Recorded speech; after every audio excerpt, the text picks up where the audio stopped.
हो चुके सवाल अब जवाब चाहिए। वाह, हो चुके सवाल अब जवाब चाहिए। क्या हुआ, कैसे हुआ, हिसाब चाहिए। क्या कहना। हो चुके सवाल अब जवाब चाहिए। क्या हुआ, कैसे हुआ, हिसाब चाहिए। बरसों से खौलता हुआ लावा ये कह रहा, इस सदी को फिर से इनकलाब चाहिए। वाह, इस सदी वाह, को फिर से इनकलाब चाहिए। वाह, वाह, इस वाह, सदी को फिर से इनकलाब चाहिए। इस सदी को फिर से इनकलाब चाहिए। वाह। बहुत बहुत आप लोग मन से सुन रहे हैं। मैं संगम नगरी से आता हूं, महादेवी वर्मा जी की भी क्या नगरी। कहना यार, क्या क्या पढ़ रहे हो यार। वाह वाह वाह। अच्छा, पढ़ रहा हूं। हो चुके सवाल अब जवाब चाहिए।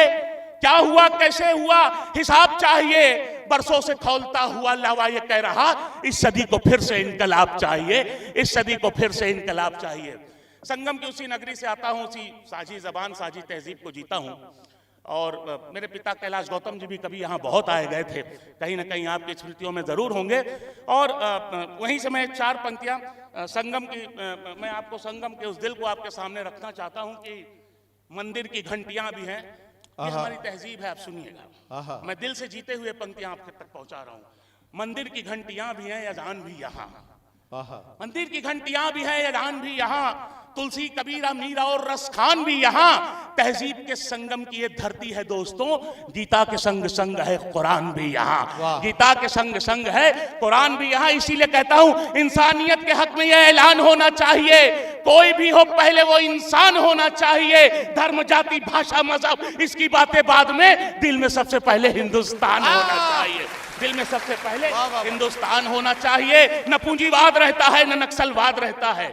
न पूंजीवाद रहता है, न नक्सलवाद रहता है। हमारा दिल मोहब्बत से सदा आबाद रहता है। चला जाऊं कहीं भी दोस्तों दुनिया में मैं, लेकिन मेरी हर धड़कनों में मुल्क जिंदाबाद रहता है। मेरी हर धड़कनों में मुल्क जिंदाबाद रहता है।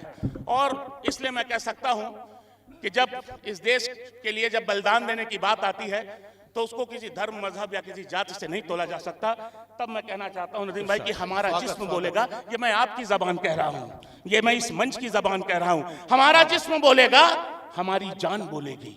हमारा जिस्म बोलेगा, हमारी जान बोलेगी। हमारे रूह की पाकीज़गी की शान बोलेगी। वतन के वास्ते जब भी हमारा सर कलम होगा, लहू की आखिरी वो बूंद हिंदुस्तान बोलेगी। लहू की आखिरी वो बूंद हिंदुस्तान बोलेगी। वाह। कि हो चाहे लोग जितने, फिर भी घर वीरान लगता है। बेशक, जिम्मेदारी आपकी है। हो चाहे लोग जितने, फिर भी घर वीरान लगता है। जो एक बेटी न हो तो घर भी कब्रिस्तान लगता है। वाह वाह वाह। हो चाहे लोग जितने, फिर भी घर वीरान लगता है। जो एक बेटी न हो तो घर भी कब्रिस्तान लगता है। मैं जब भी छूता हूं बिटिया तेरी नन्ही हथेली को, मैं जब भी छूता हूं बिटिया तेरी नन्ही हथेली को, हरी घासों का कोई मखमली मैदान लगता है। हरी घासों का कोई मखमली मैदान लगता है। बुरा है दौर बेटी जब तलक बाहर रहे घर के, बुरा है दौर बेटी जब तलक बाहर रहे घर के। थमी रहती हैं सांसें, जिस्म भी बेजान लगता है। थमी रहती हैं सांसें, जिस्म भी बेजान लगता है।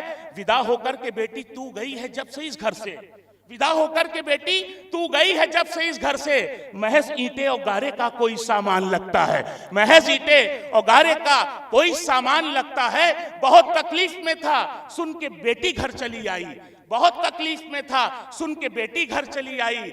हुआ मुश्किल था जीना, अब मगर आसान लगता है। हुआ मुश्किल था जीना, अब मगर आसान लगता है। इन्हें आने दो दुनिया में, तभी कहना ये गौतम तुम। इन्हें आने दो दुनिया में, तभी कहना ये गौतम तुम। गुलिस्ता अपना परियों का ये हिंदुस्तान लगता है। गुलिस्ता अपना परियों का। मैं 2-3 मिनट और लूंगा। मैं दो दोहे रखना चाहता हूं। मुझे लगता है कि इतने ये अदब की ये महफिल है, तो यहाँ पे वो दोहा, एक दोहा इस मंच के लिए और आप सब के लिए कि आप सब लोग यहाँ क्यों हैं। मुझे लगता है जीवन में कुछ अच्छा हम लोगों ने कहा है, शायद यही कहा है कि लिखा किया शरीर को चले जाना है, लिखा किया रह जाएगा। ये दोहा आपके सामने रख रहा हूं कि लिखा किया रह जाएगा, रहता नहीं शरीर। लिखा किया रह जाएगा, रहता नहीं शरीर। इसीलिए मरते नहीं तुलसी सूर कबीर, इसीलिए मरते नहीं तुलसी सूर कबीर। और मैं आ रहा हूँ, एक छोटी सी कविता तक आ रहा हूँ, और उससे पहले 4 पंक्तियाँ इस फतेहगढ़ महोत्सव के लिए कि कोरोना काल में भी जो आप लोगों ने उम्मीदों का दिया जलाने की कोशिश की है, जो प्रयास है, ये अद्भुत है।